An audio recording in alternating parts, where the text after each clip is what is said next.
తెలుగువారి number 1 choice Telugu matrimony.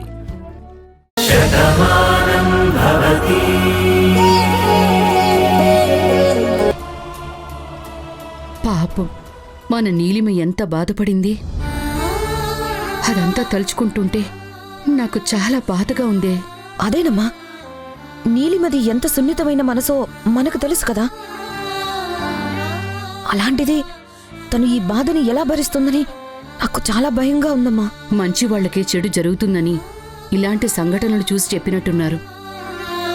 Neelima మౌనంగా ఉంటుంది కదా అని అందరూ తనతో ఆడుకుంటున్నారేమోనని నాకు అనుమానంగా ఉందే.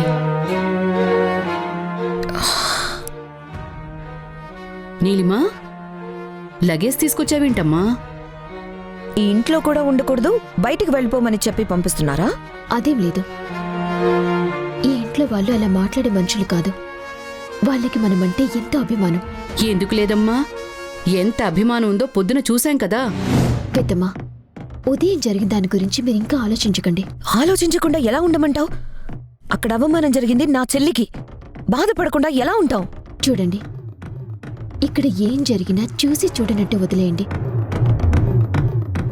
ఎందుకంటే మనమందరం భాను గురించి ఆలోచించాలి.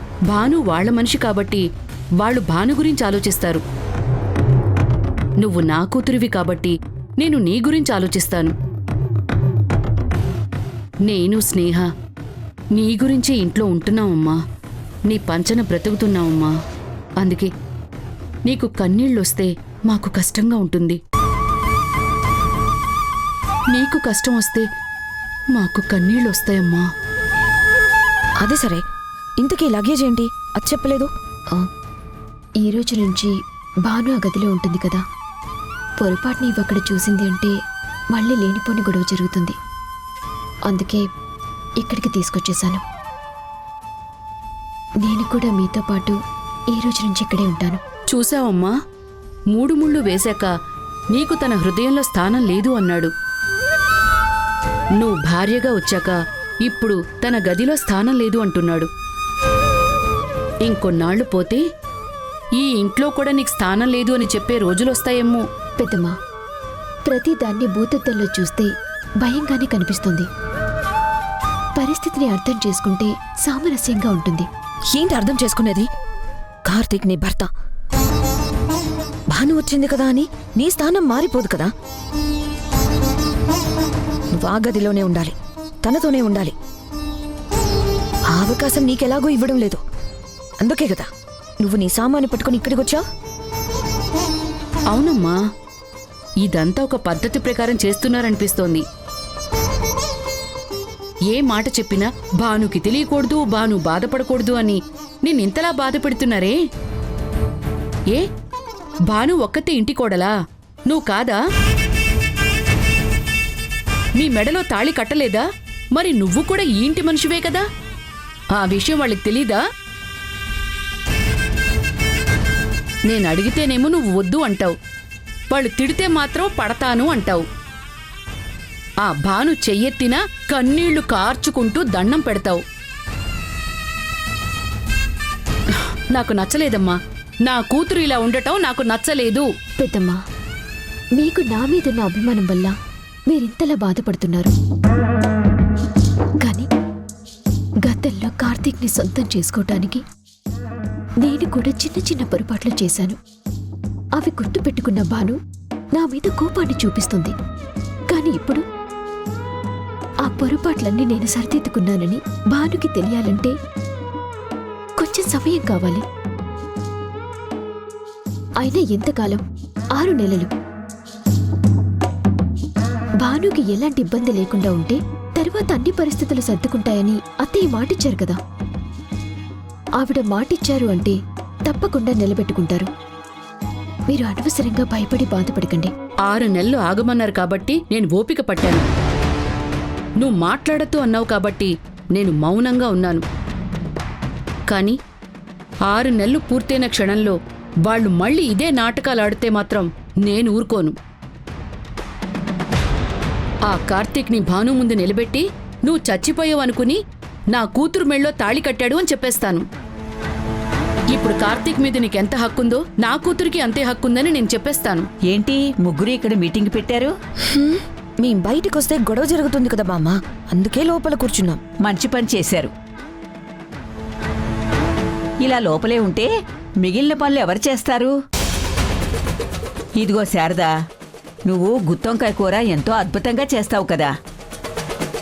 ఆ కూర అంటే భానుకి ప్రాణం. అందుకే ఈరోజు దానికి ఇష్టమైన గుత్తొంకాయ కూర నీ చేత్తో నువ్వే చేసి పెట్టాలి. దా వెళదాంరా. వద్దులేండి బామ్మగారు, తనకి నా వంట నచ్చుతుందో లేదో, తర్వాత మళ్ళీ ఎలాంటి గొడవ పెడుతుందో ఎవరికి తెలుసు? ఏమిటే, ఏదో నీలిమని అన్నది కదా అని భాను అందరితో గొడవ పడే మనిషిలా కనిపిస్తుందా? ఈ ఇల్లు ఎప్పుడూ ప్రశాంతంగా ఉండాలని మంచి మనిషితో కోరుకునే మనిషే. అయినా దానికి ఏది ఇష్టమో ఏది ఇష్టపడదో నాకు తెలీదా? చేయడానికి నువ్వు కష్టమైతే చెప్పు, నేను ఆపేస్తాను. లేదంటే వచ్చి గుత్తొంకాయ కూర చేద్దుగాన్రా. పెద్దమ్మా, బామ్మ అంతగా చెప్తున్నారు కదా, వెళ్ళు పెద్దమ్మా. అవునే నీలిమా, ఇది వరకు నువ్వు మాట్లాడినట్టు ఇప్పుడు మీ పెద్దమ్మ మాట్లాడుతుందే. అయినా సరే ఈ ఇంట్లో అందరూ కలిసిపోయి కలుపుకుంటూ పోవాలి. అయినా నీ కూతురే చెప్పింది కదా, ఆలోచిస్తావేంటిరా? రా, గుత్తొంకాయ కూర చేద్దుగాన్రా.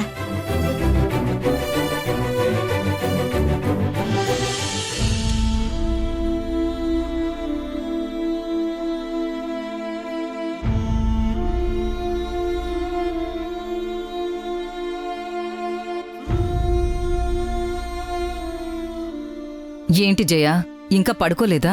నిద్ర రావడం లేదమ్మా. కంటి మీద రెప్ప వెయ్యాలంటేనే భయంగా ఉంది. ఎందుకు? అమ్మా, నేనీ ఇంటి ఆడపిల్లను. నా వాళ్ళందరూ బావుండాలని నేనెప్పుడూ కోరుకుంటాను. అందుకే అంటారు, ఇంటి ఆడపడుచు పచ్చగా ఉంటే ఆ ఇల్లు కూడా చల్లగా ఉంటుంది అని. నువ్వు ఇంటి గురించి ఇలా కోరుకోవడం నాకు ఆనందంగా ఉంది.